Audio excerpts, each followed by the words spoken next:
शाम के 6:30 बज रहे थे। मुंबई की उस साधारण सी कॉलोनी में धूल और शोर का साम्राज्य था। स्वाति जब दफ्तर से लौटी तो उसका चेहरा थकान और झुंझलाहट से भरा था। हाथ में पकड़े हुए थैले का बोझ उसे अपनी नियति जैसा लग रहा था। जैसे उसने घर का दरवाज़ा खोला, सामने का नज़ारा देखकर उसका पारा चढ़ गया। नवीन हमेशा की तरह कंप्यूटर के सामने बैठा था।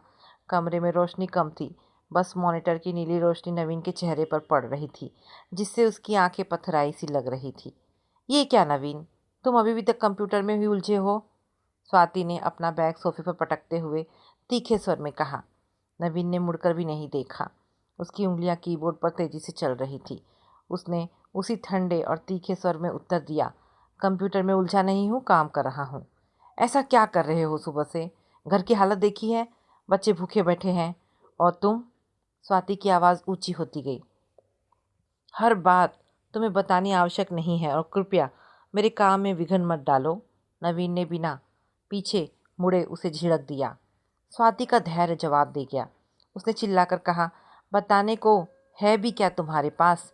दिन भर बैठकर कंप्यूटर पर गेम खेलते रहते हो, काम धंधा तो कुछ है नहीं। मुझे तो लगता है तुम अब काम करना ही नहीं चाहते। हाथ पैर चलाने पड़ते हैं नौकरी के लिए, लोगों से मिलना पड़ता है, गिड़गिड़ाना पड़ता है। घर में बैठकर कोई नौकरी देने नहीं आएगा। नवीन कुर्सी छोड़कर खड़ा हो गया। उसकी आंखों में अपमान की ज्वाला थी। तो अब तुम मुझे बताओगी कि मुझे क्या करना चाहिए? 1 लाख की नौकरी करने वाला इंसान आज दर दर की ठोकरें खा रहा है, ये तुम्हें नहीं दिख रहा? मैं तो केवल घर बाहर पिसने के लिए तैयार हूँ। बाहर काम करके लौटती हूँ तो घर वैसा का वैसा गंदा पड़ा मिलता है। कम से कम घर की सफाई ही कर लेते। स्वाति ने ताना मारा। नवीन ने एक कड़वी मुस्कान के साथ कहा, ओ, मैं तो भूल ही गया था कि अब तुम ही तो घर की इकलौती कमाऊ सदस्य हो। मुझे तो सुबह उठते ही तुम्हें साष्टांग प्रणाम करना चाहिए। क्षमा करें महारानी जी, आपकी सेवा में कोई कमी रह गई हो तो। स्वाति की आंखों में आंसू भर आए। क्यों इस प्रकार शब्द बाणों के प्रयोग से मुझे छलनी करते हो नवीन? अब तो ये तनाव मेरी सहन शक्ति को चुनौती देने लगा है। वो सोफे पर गिरकर रो पड़ी। ये क्यों नहीं कहती कि बेकार बैठे निठल्ले पति को तुम अब और सह नहीं पा रही हो? नवीन ने गुस्से में अपना जैकेट उठाया और बिना पीछे देखे घर से बाहर निकल गया। बगल के कमरे में बैठे अनंत और आरुषि अपनी किताबों के पीछे दुबके हुए थे। माता पिता के चिल्लाने की आवाज़ें उनके लिए अब रोज का संगीत बन गई थी। लेकिन आज की लड़ाई कुछ ज़्यादा ही कड़वी थी। 10 साल का अनंत और 7 साल की आरुषि एक दूसरे को कनखियों से देख रहे थे। पहले वे इशारों में बात करते थे, लेकिन जल्द ही उनकी फुसफुसाहट ने बहस का रूप ले लिया। मम्मी बहुत गंदी है। घर में घुसते ही पापा पर बरस पड़ी। पापा कितना भी काम करें, मम्मी उन्हें चैन से रहने ही नहीं देती। आरुषि ने सिसकते हुए कहा। उसे अपने पापा से बहुत लगाव था। उसे लगता था कि पापा थक जाते हैं, इसलिए घर पर रहते हैं। अनंत थोड़ा समझदार था। उसने कड़वे स्वर में कहा, मम्मी नहीं, पापा ही गंदे हैं। घर में काम करने से कुछ नहीं होता। बाहर जाकर काम करने से पैसा मिलता है और उसी से घर चलता है। मम्मी बाहर काम ना करे तो हम सब भूखे मर जाएंगे। आरुषि को यह बात बर्दाश्त नहीं हुई। उसे लगा कि उसका भाई उसके प्यारे पापा को बेकार कह रहा है। वो चिल्लाई, पापा काम ढूंढ रहे हैं, तू चुप रह। उसने आव देखा ना ताव और अनंत पर झपट पड़ी। दोनों के बीच हाथापाई शुरू हो गई। किताबें फर्श पर बिखर गई। आरुषि ने अनंत को 2-4 थप्पड़ जमा दिए तो अनंत ने उसे धक्का दे दिया। दोनों के ज़ोर ज़ोर से रोने की आवाज़ें पूरे घर में गूंजने लगी। स्वाति, जो पहले से ही मानसिक रूप से टूटी हुई थी, दौड़कर कमरे में आई। बच्चों को लड़ते देख उसका बचा खुचा संयम भी टूट गया। उसने बिना कुछ पूछे दोनों की जमकर धुनाई कर दी। चुप रहो, एक शब्द भी बोला तो घर से बाहर निकाल दूंगी, वो चिल्लाई। बच्चे सहम कर एक कोने में बैठ गए। उनका क्रंदन धीरे धीरे सिसकियों में बदल गया। स्वाति उन्हें छोड़कर वापस लिविंग रूम में आ गई और शून्य में ताकने लगी। घर का बिखरा हुआ सामान उसे चिढ़ा रहा था। उसे वे दिन याद आए जब वे टाइगर हाइट्स के उस आलीशान फ्लैट में रहते थे, जहां शामें खुशियों और खिलौनों से भरी होती थी। अंधेरा गहरा गया था पर नवीन वापस नहीं लौटा था। स्वाति खिड़की के पास खड़ी होकर बाहर की पीली रोशनी को देख रही थी। उसका मन 6 महीने पीछे चला गया। 6 महीने पहले तब तो सब कुछ कितना पूर्ण था। नवीन एक बड़ी मल्टीनेशनल कंपनी में सीनियर मैनेजर था। 1 लाख रुपए प्रति माह का वेतन, लग्जरी कार, इंटरनेशनल स्कूल में पढ़ते बच्चे।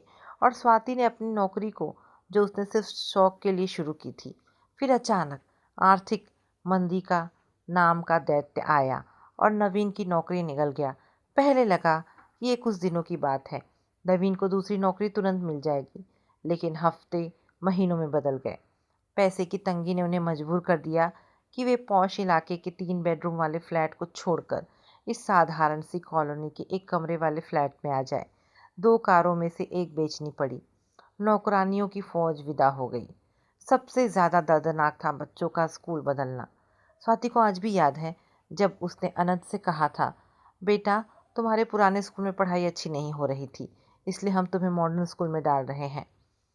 तब 10 साल के अनंत ने उसकी आंखों में आंखें डालकर कहा था, मम्मी मैं जानता हूँ कि पापा की नौकरी चली गई है और हमारे पास पैसे नहीं हैं, आप झूठ मत बोलिए। स्वाति के पास उस दिन कोई जवाब नहीं था। वो सन्न रह गई थी। गरीबी इंसान को उतनी जल्दी परिपक्व नहीं बनाती जितना अभाव का एहसास बच्चों को बना देता है। नवीन के कुछ दोस्त भी इसी स्थिति में थे। वे लोग हफ्ते में एक बार मिलते थे, जिसे वे बेरोजगारों का क्लब कहते थे।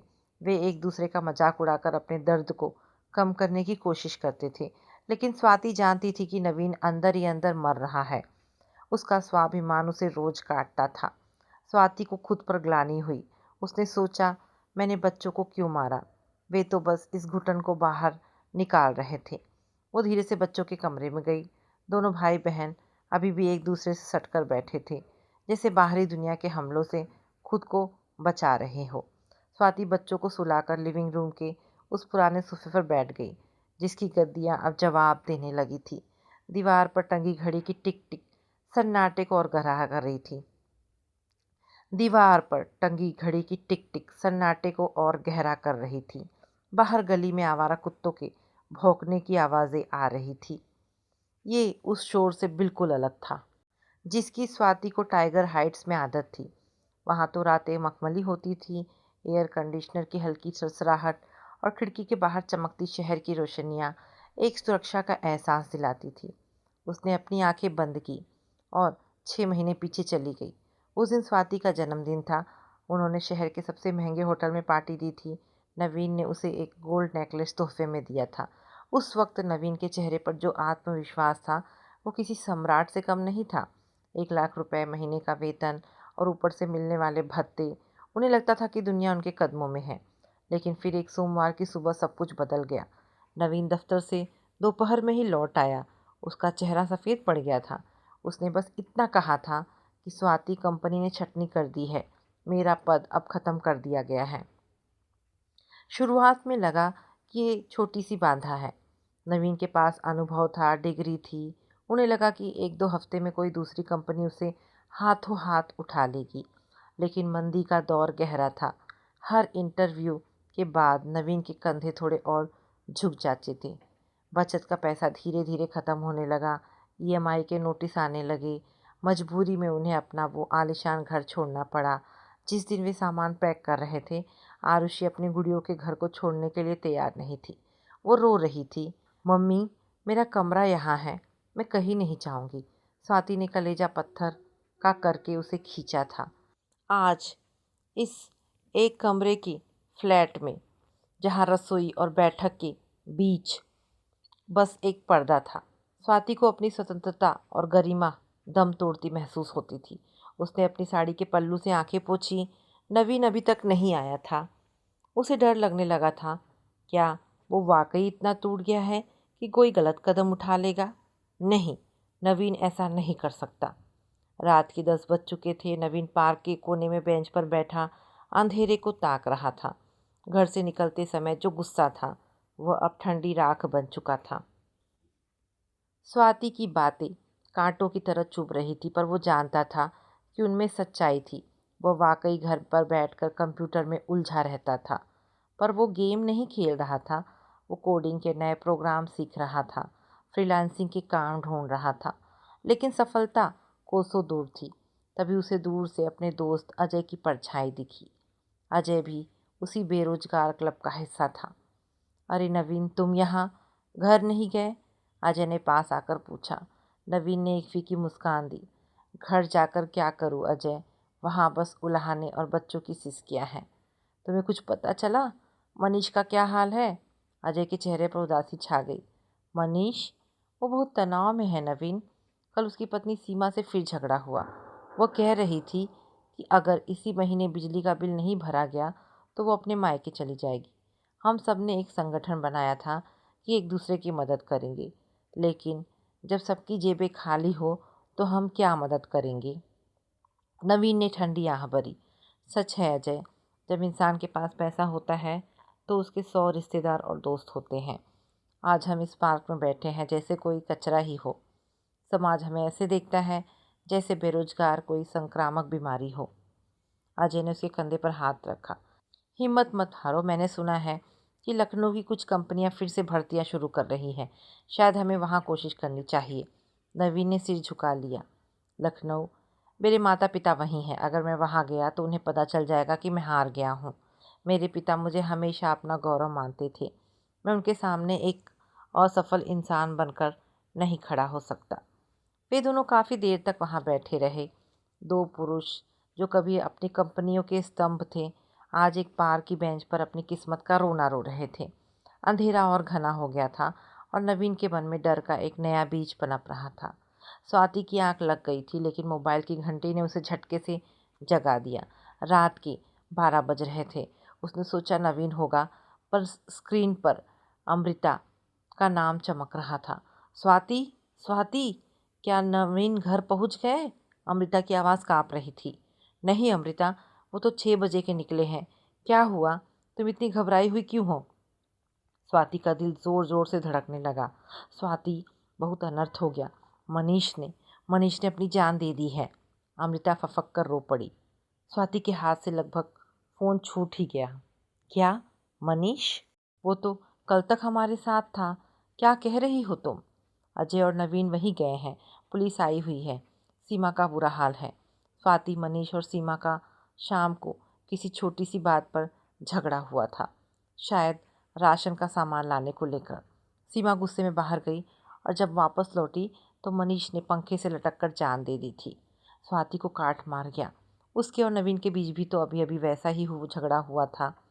वह भी तो तीखी बातें बोलकर उसे घर से बाहर निकाल चुकी थी। उसके दिमाग में भयानक दृश्य घूमने लगा। नवीन का मोबाइल घर पर ही था। वो उससे संपर्क भी नहीं कर सकती थी। अमृता, मुझे नवीन के बारे में बताओ, वो कहाँ है? स्वाति चिल्लाई। वो अजय के साथ मनीष के घर पर ही है। वे पुलिस की कार्यवाही में मदद कर रहे हैं। तुम चिंता मत करो, अजय उसे लेकर आएगा। फ़ोन रखने के बाद स्वाति पागलों की तरह कमरे में टहलने लगी।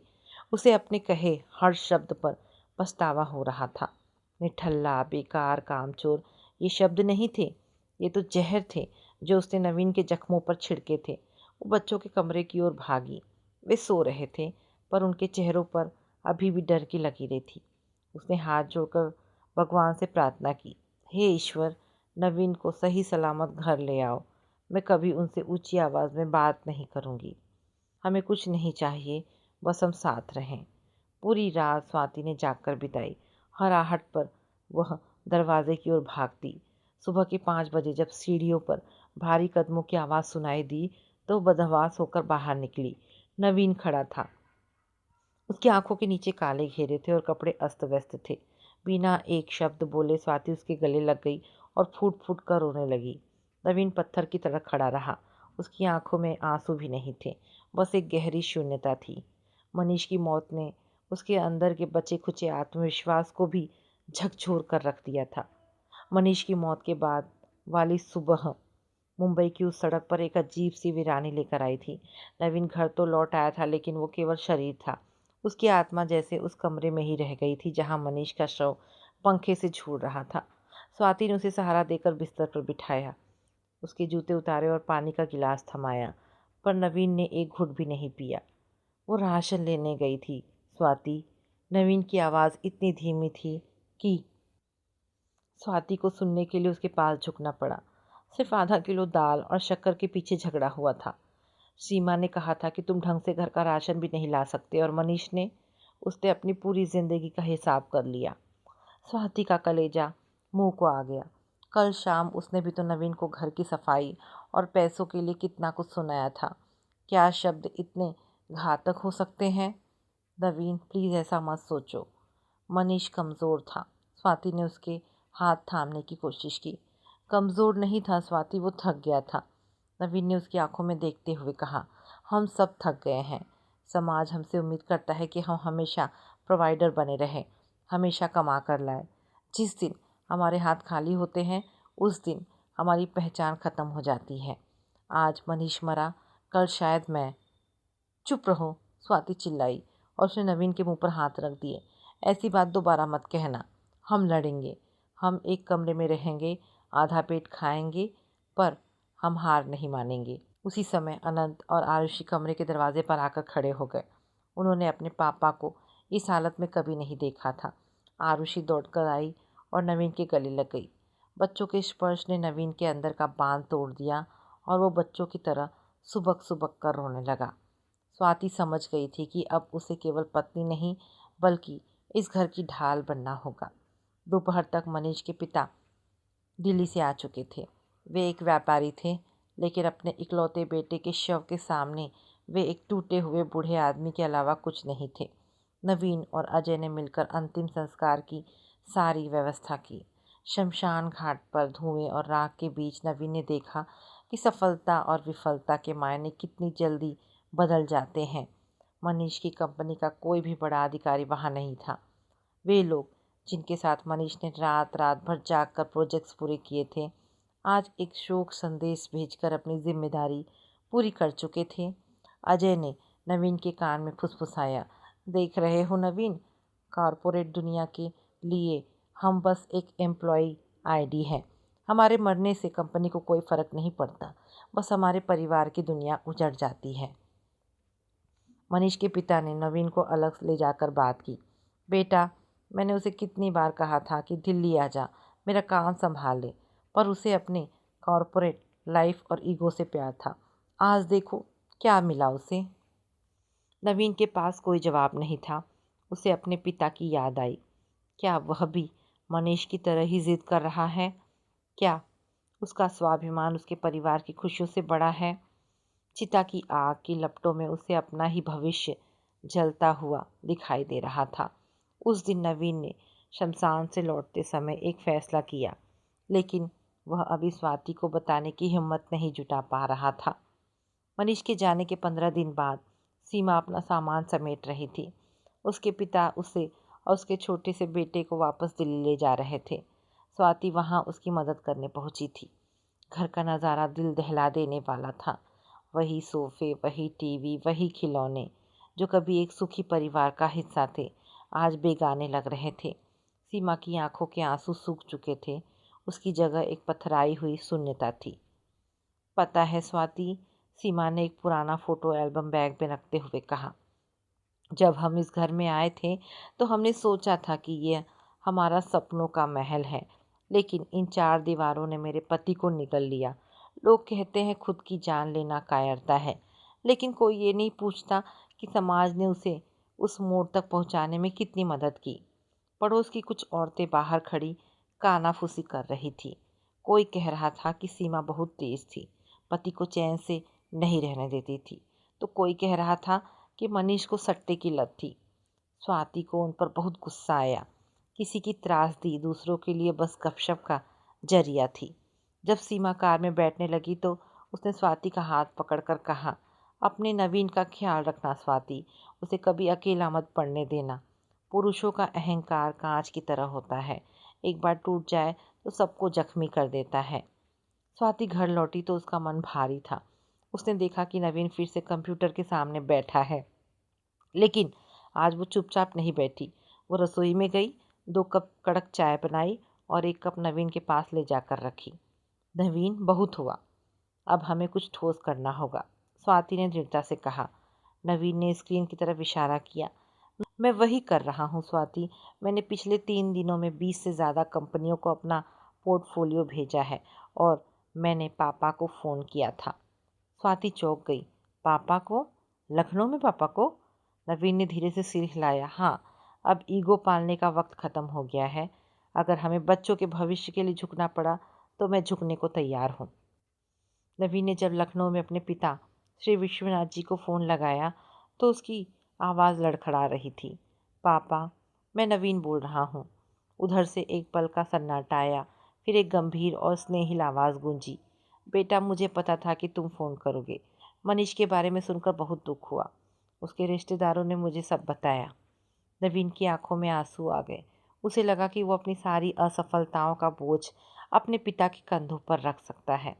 विश्वनाथ जी ने बिना किसी शिकायत से कहा, नवीन, स्वाभिमान और जिद के बीच एक बहुत पतली लकीर होती है।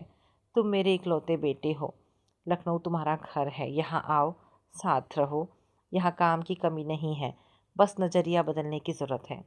फ़ोन रखने के बाद नवीन को एक अजीब सी शांति महसूस हुई। स्वाति रसोई से बाहर आई और उसने नवीन के चेहरे पर महीनों बाद वह तनाव मुक्त भाव देखा। क्या कहा पापा ने? उसने धीरे से पूछा। उन्होंने हमें वापस बुलाया है स्वाति। वे चाहते हैं कि हम सब साथ रहें, नवीन ने कहा। लेकिन स्वाति के मन में एक द्वंद्व शुरू हो गया। उसे याद आया कि जब वे शादी के बाद लखनऊ गए थे तो उसे वहाँ की बंदिशें पसंद नहीं आई थी। उसे अपनी स्वतंत्रता प्यारी थी। उसने सोचा, क्या वहाँ जाने का मतलब मेरी अपनी पहचान खोना तो नहीं होगा? क्या मुझे फिर से दूसरों के हिसाब से जीना पड़ेगा? लेकिन जब उसने बगल के कमरे में फटे हुए जूतों के साथ स्कूल जाने की तैयारी कर रहे अनंत को देखा तो उसका सारा विरोध शांत हो गया। एक माँ की ममता उसके व्यक्तिगत सुख से कहीं ऊपर थी। अगले कुछ दिन बहुत भाग दौड़ भरे थे। नवीन और स्वाति ने तय किया कि वे महीने के अंत तक मुंबई छोड़ देंगे। लेकिन एक घर समेटना सिर्फ सामान पैक करना नहीं होता, बल्कि यादों और जज्बातों को भी समेटना होता है। इसी बीच स्वाति के दफ्तर में हलचल बढ़ गई थी। उसकी कंपनी ने उसे प्रमोशन का लालच देकर रोकने की कोशिश की। उसके बॉस मिस्टर पंजवानी ने कहा, स्वाति, तुम इस वक्त जा रही हो जब कंपनी को तुम्हारी ज़रूरत है। लखनऊ में फिर से शुरुआत करना आसान नहीं होगा। स्वाति को पता था कि पंजवानी साहब उसकी मजबूरी का फ़ायदा उठा रहे हैं। वे उसे कम वेतन पर ज़्यादा काम करवाना चाहते थे। उसने विनम्रता से मना कर दिया। ऑफिस की सहेलियां कानाफूसी कर रही थी। सुना है इसके पति की नौकरी नहीं लग रही, इसलिए अब ससुराल की शरण में जा रहे हैं। समाज का ये चेहरा बहुत क्रूर होता है।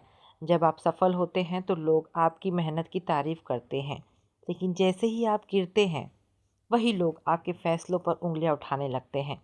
स्वाति ने अपना सिर ऊंचा रखा। उसने जान लिया था कि लोगों की राय से घर का चूल्हा नहीं जलता। उधर नवीन अपनी पुरानी कार बेचने के लिए कबाड़ी और डीलरों से मोल भाव कर रहा था। जिस कार को उसने बड़े चाव से 25 लाख में खरीदा था, आज उसके लिए उसे महज कुछ लाख मिल रहे थे। हर नोट गिनते समय उसे ऐसा लग रहा था जैसे वो अपने सपनों की नीलामी कर रहा हो। मुंबई के फ्लैट में ये उनकी आखिरी रात थी। सारा सामान बोरियों और कार्टन में बंद था। घर जो कभी शोर शराबे से भरा रहता था, आज एक खाली गुफा जैसा लग रहा था। अनंत और आरुषि जमीन पर गद्दे बिछाकर सो रहे थे। उनके चेहरे पर एक अनजाना डर और उत्साह दोनों थे। मम्मी, क्या दादाजी के घर में भी हमें इसी तरह एक कमरे में रहना होगा? आरुषि ने सोने से पहले पूछा था।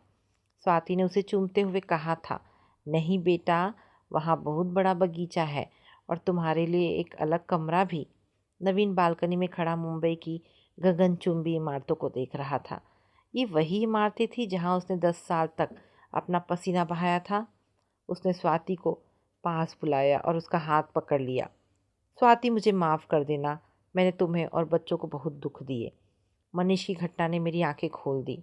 मैं लखनऊ से भागने के लिए नहीं जा रहा, बल्कि फिर से लड़ने के लिए जा रहा हूँ। मैं वादा करता हूँ कि एक दिन फिर से मैं तुम्हें वही खुशियाँ दूंगा जो हमसे छीन ली गई। स्वाति ने अपना सिर उसके कंधे पर रख दिया। नवीन, खुशियाँ आलीशान फ्लैट या कार में नहीं होती। हम साथ हैं, यही सबसे बड़ी खुशी है। समझौता और हार में फ़र्क होता है। हम हार नहीं रहे, हम बस एक नया रास्ता चुन रहे हैं। अगली सुबह जब वे स्टेशन की ओर बढ़ रहे थे तो रास्ते में वही पार्क पड़ा जहाँ नवीन और अजय अक्सर बैठते थे। अजय उसे छोड़ने आया था। दोनों दोस्तों ने एक दूसरे को गले लगाया। अजय की आंखों में नमी थी। जा दोस्त, लखनऊ को अपनी जीत का मैदान बनाना। मैं भी जल्दी कोई रास्ता ढूंढ लूँगा। ट्रेन जब प्लेटफॉर्म से सरकने लगी तब नवीन ने खिड़की से मुंबई की धुंध को पीछे छूटते देखा। उसके दिल में अब मनीष वाली शून्यता नहीं, बल्कि एक पिता और पति का संकल्प था। ट्रेन जब लखनऊ के चारबाग स्टेशन पर रुकी तो वहाँ की ठंडी और ताज़ी हवा ने नवीन के फेफड़ों में नई जान फूंक दी। मुंबई की वो धूल भरी गर्मी पीछे छूट चुकी थी। प्लेटफॉर्म पर नवीन के पिता श्री विश्वनाथ जी खड़े थे, सफ़ेद धोती कमीज और माथे पर चंदन का तिलक। उनका व्यक्तित्व आज भी उतना ही प्रभावशाली था। स्वागत है बेटा, उन्होंने नवीन को गले लगाते हुए कहा। उनकी आंखों में शिकायत का एक कतरा भी नहीं था, बस एक पिता की राहत थी। उन्होंने बच्चों को दुलारा और स्वाति के सिर पर आशीर्वाद का हाथ रखा। जैसे ही वे विश्रांति उनके पुश्तैनी घर पहुँचे, स्वाति दंग रह गई। वो एक बहुत बड़ी कोठी थी जिसके चारों ओर नारियल और आम के पेड़ थे। घर के अंदर घुसते ही नवीन की माँ सावित्री जी ने आरती की थाली सजा रखी थी। बुरी नज़र उतर जाए मेरे बच्चों की, उन्होंने स्वाति के गालों को सहलाते हुए कहा। स्वाति की आंखों में आंसू आ गए। मुंबई के उस एक कमरे के फ्लैट में वो जिस सम्मान और ममता के लिए तरस गई थी, वह उसे यहाँ बिना मांगे मिल रहा था। लेकिन जैसे जैसे दिन ढला, स्वाति को बदलाव का एहसास होने लगा। यहाँ सुबह 5 बजे उठना अनिवार्य था। घर में शुद्ध शाकाहारी भोजन बनता था और रसोई के अपने कड़े नियम थे। स्वाति, जो मुंबई में जीन्स और टॉप पहनकर ऑफिस जाती थी, यहाँ उसे साड़ी या सलवार कमीज़ में रहना पड़ता था। उसे महसूस हुआ कि ये सुख सुविधाओं का महल तो है, लेकिन यहाँ की दीवारें उसकी पुरानी जीवन शैली को चुनौती दे रही है। लखनऊ आने के 1 हफ्ते बाद ही नवीन ने अपनी तलाश शुरू कर दी। उसके पिता ने उसे सुझाव दिया, नवीन, मेरी लॉ फर्म के कई क्लाइंट्स को सॉफ्टवेयर कंसल्टेंट्स की ज़रूरत पड़ती है। तुम चाहो तो मेरे ऑफिस में एक छोटा कैबिन ले सकते हो। नवीन ने मुस्कुराकर मना कर दिया। नहीं पापा, मैं अपनी पहचान अपने दम पर बनाना चाहता हूँ। अगर मैं आपकी छत्र छाया में काम करूँगा तो मेरा आत्मविश्वास कभी नहीं लौटेगा। नवीन ने खुद को एक कमरे में बंद कर लिया और फिर से कोडिंग की दुनिया में गोता लगा दिया। उसने देखा कि टेक्नोलॉजी बदल चुकी है, डेटा साइंस और एआई का बोलबाला है। उसने 24 में से 18 घंटे पढ़ना शुरू किया। कभी कभी वो खाना खाना भी भूल जाता। स्वाति चुपचाप उसके कमरे में कॉफ़ी और नाश्ता रखाती। एक दिन नवीन को एक स्टार्टअप कंपनी से इंटरव्यू के लिए कॉल आया। कंपनी का मालिक उससे उम्र में छोटा था। इंटरव्यू के दौरान उसने नवीन से पूछा, मिस्टर नवीन, आपका अनुभव बहुत ज़्यादा है, लेकिन आप पिछले 6 महीनों से खाली बैठे हैं। क्या हमें ये नहीं मानना चाहिए कि आपकी स्किल्स पुरानी हो गई है? नवीन की मुट्ठियाँ खिंच गई, लेकिन उसने मनीष की याद की और खुद को शांत रखा। उसने उत्तर दिया, मशीनें पुरानी हो सकती है, लेकिन एक इंजीनियर का दिमाग हमेशा समस्या सुलझाने के लिए बना होता है। इन 6 महीनों में मैंने केवल समय नहीं बिताया, बल्कि खुद को री इन्वेंट किया है। उस रात नवीन को नींद नहीं आई। उसे लग रहा था कि शायद वो कभी वापस उस मुकाम पर नहीं पहुंच पाएगा जहां से वो गिरा था। लखनऊ का वो जीवन स्वाति के लिए एक अलग ही परीक्षा लेकर आया था। एक तरफ से उसे आर्थिक चिंता से मुक्ति मिली थी, लेकिन दूसरी तरफ सामाजिक बंदिशें उसे घुटन दे रही थी। घर में अक्सर रिश्तेदारों का आना जाना लगा रहता था। हर कोई नवीन की नौकरी और उनके मुंबई छोड़ने के बारे में सवाल पूछता। एक दोपहर नवीन की चाची ने तंज कसते हुए कहा, सुना है स्वाति, तुम भी मुंबई में बाहर काम करती थी। अब यहाँ तो घर बड़ा है, बच्चों को भी संभालना है और रसोई भी। अब तुम्हें नौकरी की क्या ज़रूरत? विश्वनाथ जी के यहाँ बहुएं बाहर काम नहीं करती। स्वाति का खून खौल उठा। उसने नवीन की ओर देखा, जो चुपचाप खाना खा रहा था। उसे लगा कि नवीन का मौन उसकी सहमति है। उस रात उनके कमरे में फिर से बहस हुई। नवीन, क्या तुम्हारी माँ और चाची को लगता है कि मैं सिर्फ यहाँ घर संभालने आई हूँ? मैंने अपनी पढ़ाई और करियर पर बहुत मेहनत की है, स्वाति ने गुस्से में कहा। नवीन ने उसे शांत कराया। स्वाति, वे पुराने ख्यालात के लोग हैं। वे तुम्हें चोट नहीं पहुँचाना चाहते, बस थोड़ा समय दो। समय? स्वाति की आवाज़ तेज हुई। समय ने ही तो हमें यहाँ पहुँचाया है। मुझे लगता है कि मैंने अपनी आज़ादी का सौदा इन सुख सुविधाओं के लिए कर दिया है। तभी खिड़की से नवीन को कंप्यूटर स्क्रीन पर एक नोटिफिकेशन दिखा। वो नियुक्ति पत्र नहीं था, बल्कि एक कंपनी द्वारा उसके प्रोजेक्ट को शॉर्ट लिस्ट किए जाने का ईमेल था।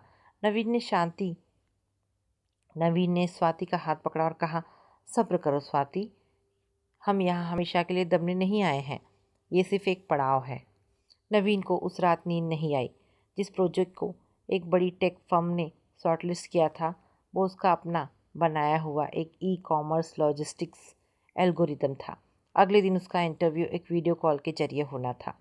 नवीन ने अपनी पुरानी फॉर्मल शर्ट निकाली, जिसे पहनकर कभी वो मुंबई के बोर्ड रूम में दहाड़ता था। आज वो शर्ट थोड़ी ढीली लग रही थी। शायद पिछले महीनों के तनाव ने उसका शरीर ही नहीं, उसकी आभा भी कम कर दी थी। इंटरव्यू पैनल में 3 लोग थे। मुख्य इंटरव्यूअर एक महिला थी, जिसकी उम्र नवीन से कम ही रही होगी। उसने तीखा सवाल किया, नवीन, आपका ट्रैक रिकॉर्ड शानदार है, लेकिन गैप ईयर कॉरपोरेट जगत में एक रेड फ्लैग होता है।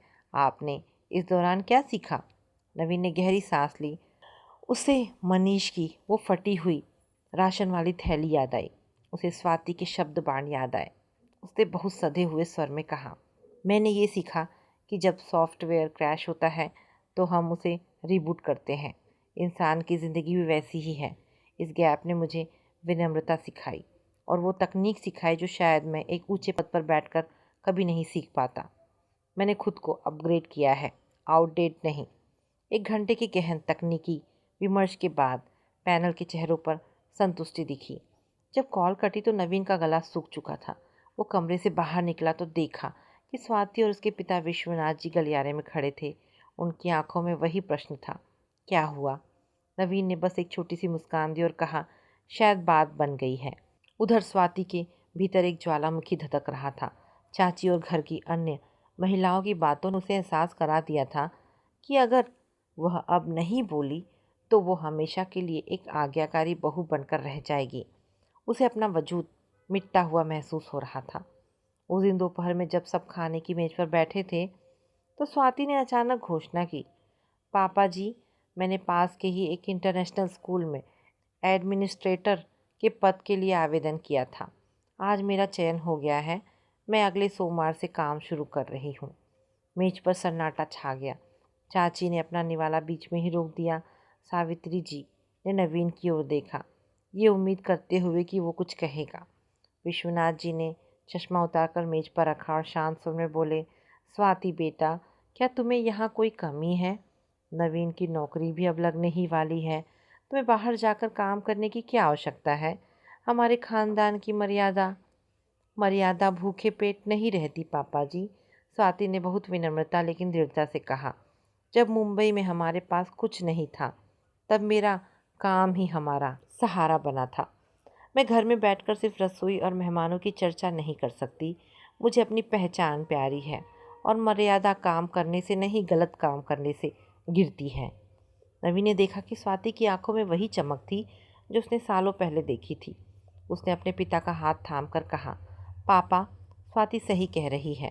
हम यहाँ इसलिए नहीं आए हैं कि हम आप पर बोझ बने या अपनी पहचान भूल जाए। स्वाति का काम करना हमारे परिवार के लिए ही अच्छा है। विश्वनाथ जी ने अपनी बहू की आंखों में छिपे स्वाभिमान को देखा और पहली बार मुस्कुराए। ठीक है, अगर तुम खुश हो तो हमें कोई आपत्ति नहीं, बस घर की शांति बनी रहे। वह ये स्वाति की पहली जीत थी। सोमवार की सुबह बारिश के साथ आई। नवीन बालकनी में खड़ा चाय पी रहा था कि तभी उसके फ़ोन की घंटी बजी। स्क्रीन पर नियुक्ति पत्र का नोटिफिकेशन था। उसे प्रोजेक्ट हेड का पद मिला था। हालांकि वेतन मुंबई वाले पैकेज से करीब 40% कम था, लेकिन उसके साथ जो स्टॉक ऑप्शंस और ग्रोथ के अवसर थे वे बेशकीमती थे। उसने दौड़कर स्वाति को बताया। स्वाति उस समय अपनी साड़ी के प्लेट्स ठीक कर रही थी, अपने नए स्कूल जाने के लिए तैयार थी। स्वाति, मेरा सिलेक्शन हो गया, हालांकि सैलरी कम है, पर स्वाति ने उसे बीच में ही रोक दिया और उसे गले लगा लिया। सैलरी कम है तो क्या हुआ नवीन, हम फिर से शुरुआत कर रहे हैं। कम से कम अब हमारे पास एक मंजिल तो है। उसी समय अनंत और आरुषि अपने नए स्कूल की यूनिफॉर्म पहनकर बाहर आए। वे अब पहले से ज़्यादा खुश और सुरक्षित महसूस कर रहे थे। नवीन ने अपने दोनों बच्चों को गोद में उठा लिया। उसे याद आया कि कैसे कुछ महीने पहले ये बच्चे गरीबी के डर से लड़ रहे थे। तभी उसे अपने फ़ोन पर एक और मैसेज मिला। ये अजय का था, जो मुंबई में था। नवीन, मनीष की पत्नी सीमा ने अपने पिता के व्यापार में हाथ बटाना शुरू कर दिया है। वो ठीक है। और हाँ, मुझे भी एक छोटी कंपनी में नौकरी मिल गई है। हम सब फिर से उठ रहे हैं भाई। नवीन की आंखों में खुशी के आंसू आ गए। उसने खिड़की के बाहर देखा। बारिश थम चुकी थी और बादलों के बीच से सूरज की एक सुनहरी किरण विश्रांति के बगीचे पर पड़ रही थी। उसे लगा कि मनीष कहीं ऊपर से उसे देख रहा होगा और शायद अब उसकी आत्मा को भी शांति मिली होगी। धुंध छट चुकी थी। उजाला अब बस कुछ ही कदमों की दूरी पर था। लखनऊ की उस चमचमाती ग्लास बिल्डिंग के सामने खड़े होकर नवीन को वैसा ही महसूस हो रहा था जैसे किसी योद्धा को अपनी पहली लड़ाई से पहले होता है। नई कंपनी टेक प्रिज्म का माहौल मुंबई की उस पुरानी कंपनी से बिल्कुल अलग था। यहाँ काम की गति तेज थी और औसत आयु कम। पहले ही दिन मीटिंग रूम में नवीन का परिचय उसकी टीम से कराया गया। उसकी टीम में अधिकतर 25 से 26 साल के युवा थे, जिन्हें जेनजी कहा जाता था। नवीन ने महसूस किया कि वे उसे एक पुराने चावल की तरह देख रहे थे। उनके बात करने का तरीका, उनके तकनीकी शब्द, सब कुछ नवीन के लिए थोड़ा नया था। सर, हम इस प्रोजेक्ट के लिए पाइथन का जो फ्रेमवर्क इस्तेमाल कर रहे हैं, क्या आपको लगता है कि आप उसके साथ पेज बना पाएंगे? एक लड़के ने दबी हुई मुस्कान के साथ पूछा। नवीन के भीतर का अनुभवी मैनेजर जाग गया। उसने मुस्कुराते हुए कहा, कोडिंग की भाषा बदल सकती है पर तर्क कभी नहीं बदलता। तुम मुझे सिंटैक्स सिखाओ, मैं तुम्हें यहाँ सिखाऊंगा कि क्लाइंट की ज़रूरत को सिस्टम में कैसे बदला जाता है ताकि कंपनी को घाटा ना हो। उस दिन नवीन ने 8 घंटे की कोडिंग की। उसकी उंगलियां कीबोर्ड पर ऐसे नाच रही थी जैसे वो कोई संगीत बजा रहा हो। शाम तक उसकी टीम के लड़के उसके पास आकर सलाह मांगने लगे थे। नवीन को एहसास हुआ कि उसने अपनी स्किल्स नहीं खोई थी, बस उसका आत्मविश्वास खो गया था। स्वाति का नया स्कूल ब्लूमिंगडेल इंटरनेशनल एक आधुनिक शिक्षण संस्थान था। एडमिनिस्ट्रेटर के रूप में उसकी जिम्मेदारी स्कूल के ऑपरेशनल कामों को देखने की थी। पहले कुछ दिन उसे तालमेल बिठाने में दिक्कत हुई, क्योंकि घर पर सावित्री जी और चाची की उम्मीदें अब भी वही थी कि सुबह का नाश्ता और रात का खाना खुद बनाए। एक शाम जब स्वाति थकी हारी घर लौटी तो उसने देखा कि रसोई में कोई नहीं था और बच्चे भूखे बैठे थे। सावित्री जी मंदिर में पूजा कर रही थी। स्वाति, आज चाची की तबीयत ठीक नहीं है तो खाना तुम्हें ही बनाना होगा, सावित्री जी ने बाहर निकलते ही कहा। स्वाति की पीठ में दर्द था, पर उसने बिना बहस किए रसोई का रुख किया। लेकिन तभी नवीन वहां आ पहुंचा। उसने अपने कमीज की आस्तीन ऊपर चढ़ाई और सब्जी काटने लगा। नवीन, तुम ये क्या कर रहे हो? माँ देखेंगी तो क्या कहेंगी? स्वाति ने घबराते हुए कहा। कहने दो स्वाति, नवीन ने दृढ़ता से कहा। अगर तुम बाहर जाकर घर के लिए आर्थिक योगदान दे सकती हो तो मैं घर के कामों में तुम्हारा हाथ क्यों नहीं बटा सकता? ये हमारा साझा संघर्ष है। विश्वनाथ जी ने दरवाजे से ये नज़ारा देखा। पुराने ख्यालात होने के बावजूद उन्होंने अपने बेटे के इस बदलाव को सराहा। उन्होंने महसूस किया कि उनका बेटा सिर्फ एक कमाऊ मशीन नहीं, बल्कि एक समझदार जीवन साथी बन रहा है। धीरे धीरे घर की महिलाओं ने भी इस बदलाव को स्वीकार करना शुरू कर दिया। विश्रांति अब सिर्फ एक कोठी नहीं, एक टीम वर्क का केंद्र बन रहा था। सप्ताह के अंत में नवीन को दिल्ली से एक फ़ोन आया। वो मनीष की पत्नी सीमा थी। उसकी आवाज़ में अब वो पहले जैसा दुख नहीं बल्कि एक ठहराव था। नवीन भैया, मैंने मनीष के नाम पर एक छोटा सा एनजीओ शुरू किया है, उम्मीद। हम उन मध्यम वर्गीय परिवारों की मदद करते हैं जो अचानक आई बेरोजगारी के कारण मानसिक तनाव से जूझ रहे हैं। नवीन की आंखें भर आई। ये बहुत नेक काम है सीमा, मनीष को इस पर गर्व होता। फ़ोन रखने के बाद नवीन काफ़ी देर तक बैठा रहा। उसने सोचा कि उसके जैसे कितने ही लोग होंगे जो इस समय उसी अंधेरे में होंगे जहां वो कुछ महीने पहले था। उसने अपनी पहली सैलरी का एक बड़ा हिस्सा उस एनजीओ को डोनेट करने का फैसला किया। उसी रात नवीन ने अपनी डायरी में लिखा, गरीबी और बेरोजगारी केवल आर्थिक स्थिति नहीं है, यह एक मानसिक युद्ध है।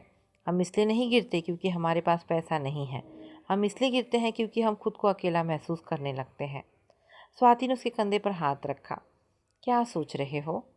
सोच रहा हूँ कि मुंबई का वो एक कमरे का फ्लैट हमारे लिए कितना ज़रूरी था। अगर वो बुरा वक्त न आता तो शायद हम आज भी उस खोखली लग्जरी की दुनिया में खोए रहते और एक दूसरे के करीब कभी नहीं आते। बाहर शहर की बारिश फिर से शुरू हो गई थी, पर इस बार उसकी आवाज़ डरावनी नहीं बल्कि सुकून देने वाली थी। नवीन की कंपनी टेक प्रिज्म एक बहुत बड़े वैश्विक टेंडर के लिए संघर्ष कर रही थी। ये एक हेल्थ टेक प्रोजेक्ट था जिसे संजीवनी नाम दिया गया था। कंपनी के सीईओ ने बोर्ड मीटिंग में साफ कह दिया था कि अगर ये प्रोजेक्ट हाथ से गया तो कंपनी को बड़ा नुकसान होगा। नवीन ने इस प्रोजेक्ट की कमान अपने हाथ में ली। उसे याद आया कि कैसे लखनऊ में उसने अपनी पुरानी कंपनी के लिए ऐसे कई प्रोजेक्ट जीते थे, लेकिन इस बार उसे याद आया कि मुंबई में उसने अपनी पुरानी कंपनी के लिए ऐसे कई प्रोजेक्ट जीते थे, लेकिन इस बार चुनौती अलग थी। उसे न केवल एक बेहतरीन सॉफ्टवेयर बनाना था, बल्कि उसे ये भी साबित करना था कि उसकी अनुभवी सोच युवा टीम की रफ्तार के साथ तालमेल बिठा सकती है। नवीन ने रात रात भर जागकर कोडिंग के साथ साथ प्रोजेक्ट की रणनीति पर काम किया। उसने अपनी टीम को केवल कर्मचारी नहीं बल्कि एक परिवार की तरह जोड़ा। वह उनके लिए चाय मंगवाता, उनके साथ बैठकर उनकी समस्याओं को सुलझाता। धीरे धीरे उस युवा टीम के मन में नवीन के प्रति जो संशय था वो सम्मान में बदल गया। प्रेजेंटेशन वाले दिन नवीन के सामने विदेशी क्लाइंट्स बैठे थे। नवीन ने जब बोलना शुरू किया तो उसकी आवाज़ में वही पुरानी खनक और आत्मविश्वास था। उसने तकनीकी बारीकियों के साथ साथ ये भी बताया कि ये सॉफ्टवेयर आम आदमी की ज़िंदगी कैसे बदल सकता है।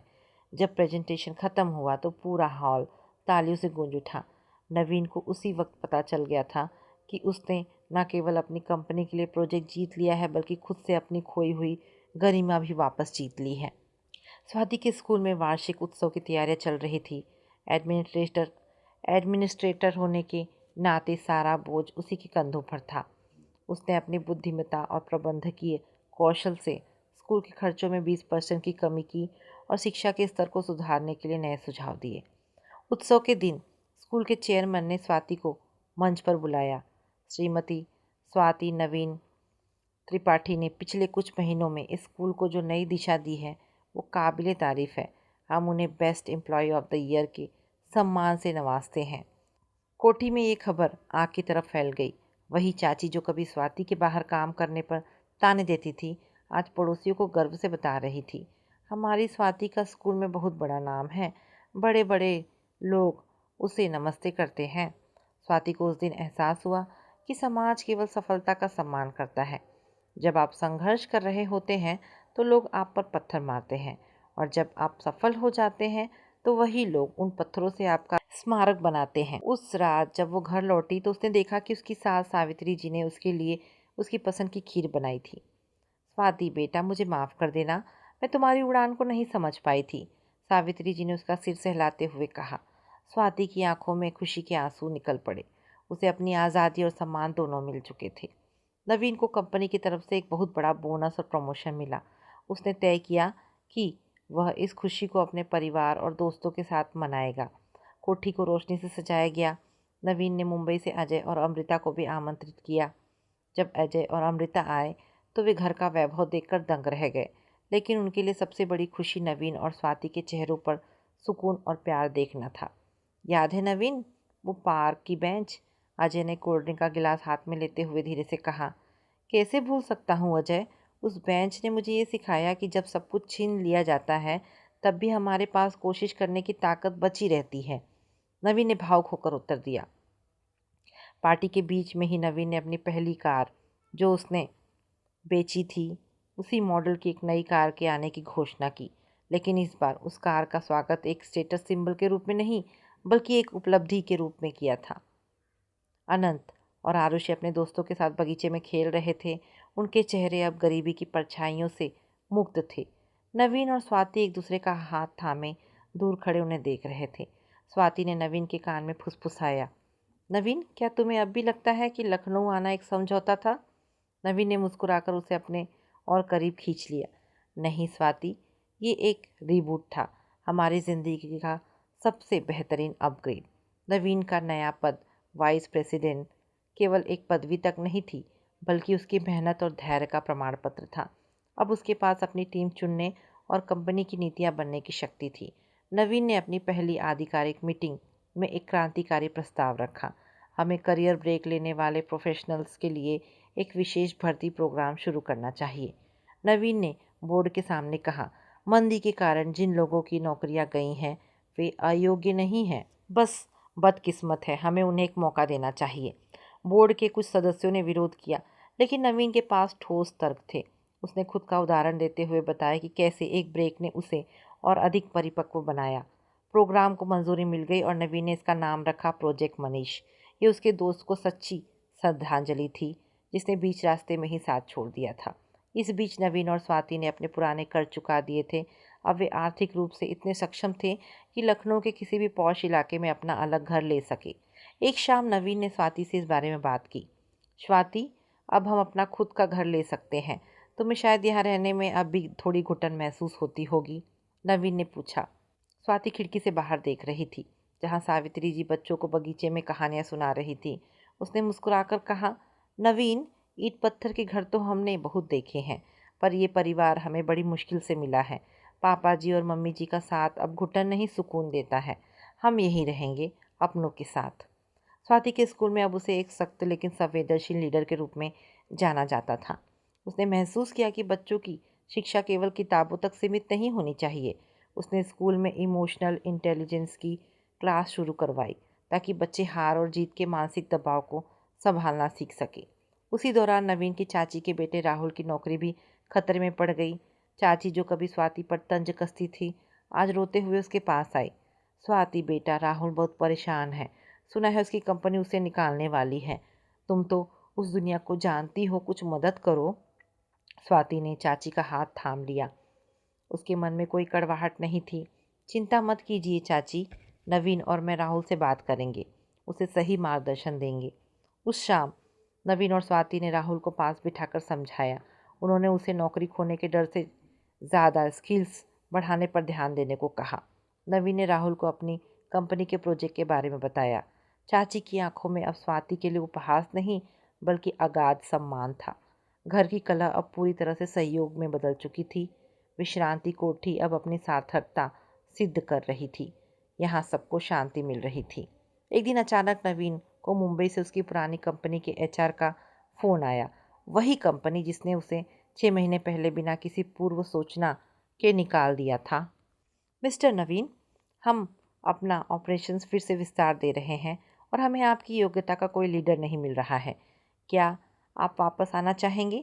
हम आपको आपके वर्तमान वेतन से 30% ज़्यादा देने को तैयार हैं और मुंबई में रीलोकेशन का सारा खर्च हमारा होगा। नवीन एक पल के लिए चुप रहा। कुछ महीने पहले वो इस कॉल के लिए गिड़गिड़ाने को तैयार था, पर आज स्थिति अलग थी। उसने बहुत शांति से उत्तर दिया, धन्यवाद, पर मुझे अब पैसे से ज़्यादा सम्मान और संस्कृति की तलाश है। जिस कंपनी ने मुझे मुसीबत में अकेला छोड़ दिया, वहाँ मैं अपनी निष्ठा नहीं दे पाऊँगा। अब मैं जहाँ हूँ खुश हूँ। फ़ोन रखने के बाद नवीन को एक अद्भुत मुक्ति का एहसास हुआ। उसने स्वाति को ये बात बताई। तुमने सही किया नवीन, स्वाति ने कहा। अतीत की धूल को झाड़ना जरूरी होता है, ताकि वर्तमान का उजाला साफ दिख सके। उसी रात दिल्ली से सीमा का संदेश आया। उसके एनजीओ ने पहली बार एक बेरोजगार युवक को अपनी जान देने से बचाया था और उसे एक नई नौकरी दिलाने में मदद की थी। नवीन और स्वाति ने एक दूसरे की आंखों में देखा। उन्हें लगा कि मनीष की मौत व्यर्थ नहीं गई। उसके जाने के दुख ने कम से कम कई और घर टूटने से बचा लिए। लखनऊ की कोठी विश्रांति में अब एक अलग ही ऊर्जा महसूस होती थी। नवीन और स्वाति ने निर्णय लिया कि वे अपनी सफलता को केवल अपने तक सीमित नहीं रखेंगे। नवीन ने अपने पिता के घर के एक हिस्से को एक करियर काउंसलिंग और मेंटल वेलनेस सेंटर में बदल दिया। इसका नाम रखा मनीष मेमोरियल सेंटर। इस केंद्र का उद्देश्य उन पेशेवरों की मदद करना था जो कॉरपोरेट जगत की आपाधापी में अपनी मानसिक शांति खो चुके थे। नवीन खुद हर शनिवार वहां जाता और उन लोगों से बात करता जो अपनी नौकरी खोने के डर से कांप रहे होते थे। वो उन्हें बताता, नौकरी आपकी आजीविका है, आपका अस्तित्व नहीं। स्वाति ने इस केंद्र में महिलाओं के लिए विशेष सत्र आयोजित किए। वह उन पत्नियों को समझाती जो अपने पतियों के कठिन दौर में अनजाने में उन पर दबाव बना देती थी। वो अपना उदाहरण देती कि कैसे उसके शब्द बाणों ने नवीन को तोड़ दिया था और कैसे साथ ने उसे वापस जोड़ा। एक दिन एक युवक नवीन के पास आया और रोने लगा। उसने कहा, सर, मुझे आज पिंक स्लिप मिली है। मुझे लगा कि मेरी ज़िंदगी ख़त्म हो गई, पर आपका ये सेंटर देखकर मुझे लगा कि शायद एक मौका और है। नवीन ने उसे गले लगा लिया। उसे महसूस हुआ कि उसकी अपनी बेरोज़गारी का दुख अब दूसरों के घाव का मरहम बन चुका है। अनंत और आरुषि अब उस दौर से बहुत आगे निकल चुके थे वे जहाँ वे अभाव से डरते थे। लेकिन उस कठिन समय ने उनके व्यक्तित्व में एक गहराई भर दी थी। एक दिन अनंत ने स्कूल के निबंध प्रतियोगिता में प्रथम पुरस्कार जीता। उसका विषय था सच्ची अमीरी क्या है। अनंत ने लिखा था, सच्ची अमीरी वो नहीं है जो हमारे बैंक बैलेंस में दिखती है, बल्कि वो है जो हमारे परिवार की एकजुटता में होती है। मैंने अपने पिता को एक आलीशान कार बेचते हुए देखा है, पर मैंने उन्हें अपना चरित्र बेचते हुए कभी नहीं देखा। जब नवीन और स्वाति ने निबंध पढ़ा तो उनकी आंखें भर आई। उन्हें लगा कि उन्होंने बच्चों को केवल अच्छी शिक्षा ही नहीं बल्कि जीवन का सबसे बड़ा पाठ भी पढ़ाया है। विश्वनाथ जी और स्वाति जी ने भी समय के साथ खुद को बदला था। एक शाम बगीचे में चाय पीते हुए विश्वनाथ जी ने नवीन से कहा, बेटा मुझे लगता था कि मैं तुम्हें सहारा दे रहा हूँ, पर सच तो ये है कि तुम दोनों ने इस घर को नया जीवन दिया है। पुराने रीति रिवाजों से ज़्यादा ज़रूरी एक दूसरे का सम्मान करना है।